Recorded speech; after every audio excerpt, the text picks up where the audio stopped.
Pourquoi m'avoir encore ressuscité?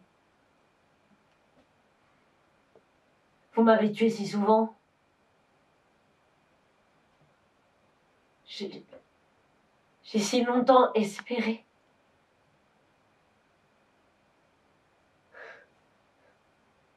Je suis Antigone.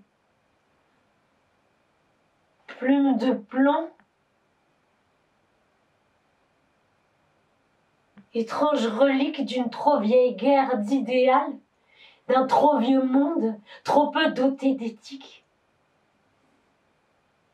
Visionnaire épuisé d'avoir sacrifié tant de vies à tenter d'éviter l'inévitable naufrage.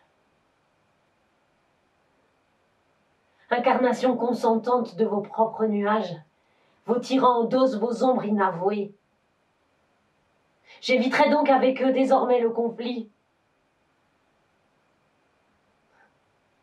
C'est votre silence que j'écouterai en face. Si je tentais, par le passé, de vous sauver, toujours rejoint mon triste rôle.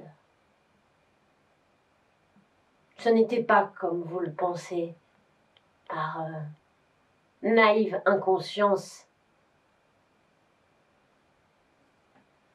Je vous aimais.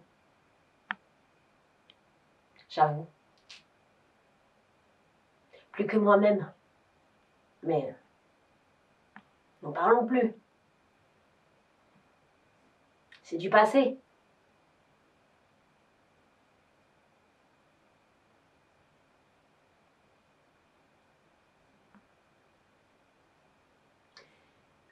Vous vous taisez.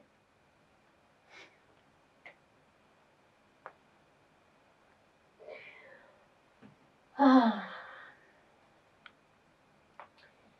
Les yeux me brûlent. Et j'ai si froid. Mais je supporte. Femme toujours. Minorité majeure. Je supporte. Reine invisible de mon invisible royaume. Mes mots s'incarnent encore, en souffles indomptés. Depuis toujours, vous m'entendez. Feindre aujourd'hui est inutile, car le temps inexistant passe quand même, et vos vies s'enlisent sous l'insignifiante surface. Mes mots dopent votre envol. Mais face à l'ouvrage, personne. Vous m'obligez à renaître encore en ce théâtre où seuls mes mots me tiennent compagnie. Obsolète contrepoids de votre impénétrable silence. En laissant faire, en n'étant rien. On passe si bien entre les gouttes de l'histoire.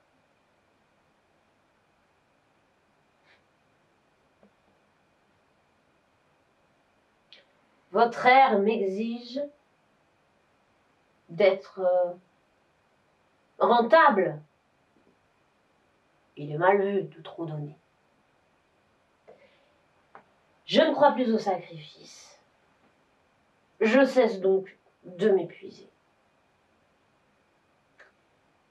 J'ai mis trop de siècles pour le comprendre. Si vous êtes sourd à ma fréquence, ma pertinence n'est pas coupable. J'ai tant marché. Ma conscience érodée s'est polie, transformée malgré moi en rubis. Et malgré toutes vos obscures tentatives, je respire encore. Si mystérieusement. Mais pour vous, que puis-je faire? Ma blessure amuse vos chairs trop préservées. Vous cherchez l'inspiration pour ce monde d'après dont vos oracles semblent friands. Vous évoquez mon éthique évidence, comptant encore sur moi pour venir résoudre votre historique chaos, en hommage à Platon, à la tradition des banquets. Est-il crédible que ce passé abrite un seul jour ma voix? Les Grecs n'invitaient pas les femmes au banquet, elles n'étaient même pas citoyennes, elles n'existaient même pas. Platon lui-même l'écrivait dans ses livres, qu'elles étaient nées incapables de pensées complexes, et qu'il était donc naturel de créer un monde d'hommes blancs, riches, exemplaires. C'est en Grèce antique qu'est né votre monde exemplaire. Et la plume qui la première m'a donné la vie est elle-même issue de ce monde, de ce mirage démocratique aux certitudes aujourd'hui pétrifiées.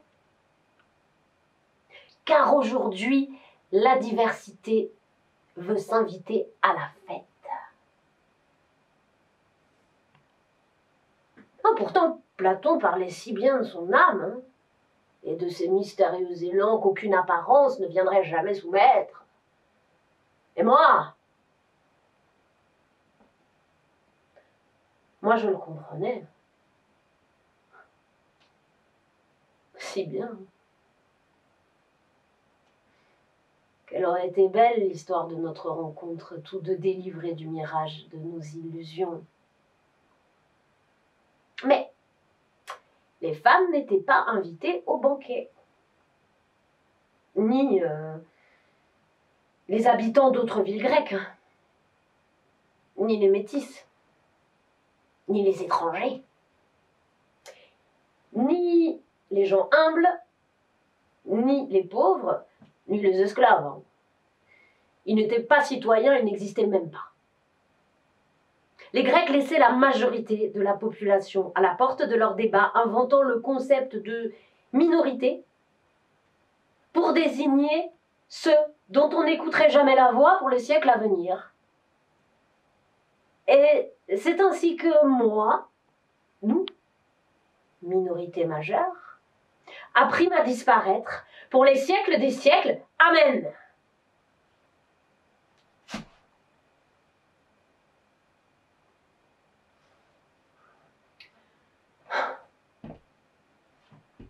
Vous n'auriez pas dû me réveiller. Les convives avaient déjà quitté la table, anticipant mon arrivée.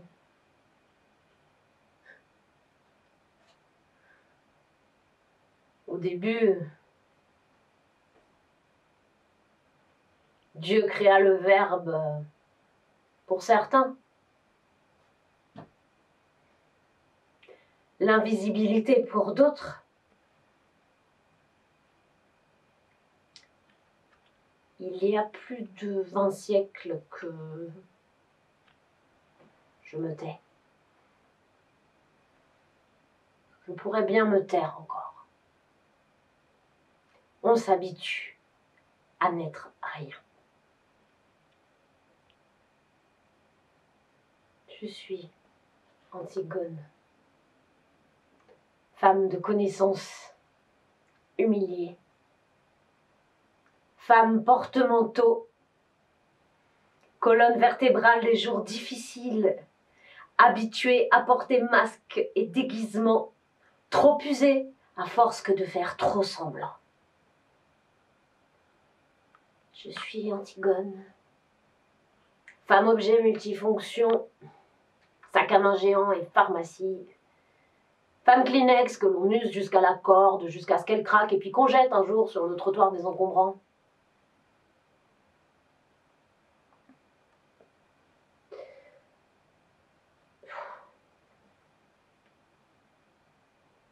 Je ne rêve pas de cris, je ne rêve pas de bruit.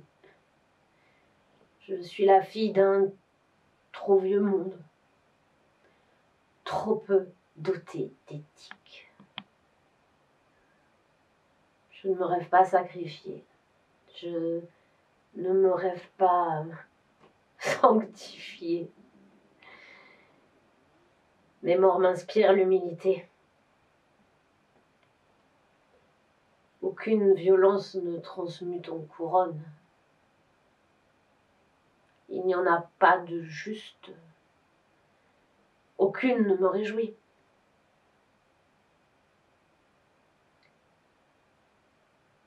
Mon âme blessée installe en sa grotte sa secrète évolution. Pas une révolution, obsolète, promesse d'une toute-puissance infantile. Le monde est au reflet de notre conscience. Pour évoluer, il faut changer. Changer soi-même. Changer soi-même n'est pas facile. Le jour d'après, c'est pourtant ça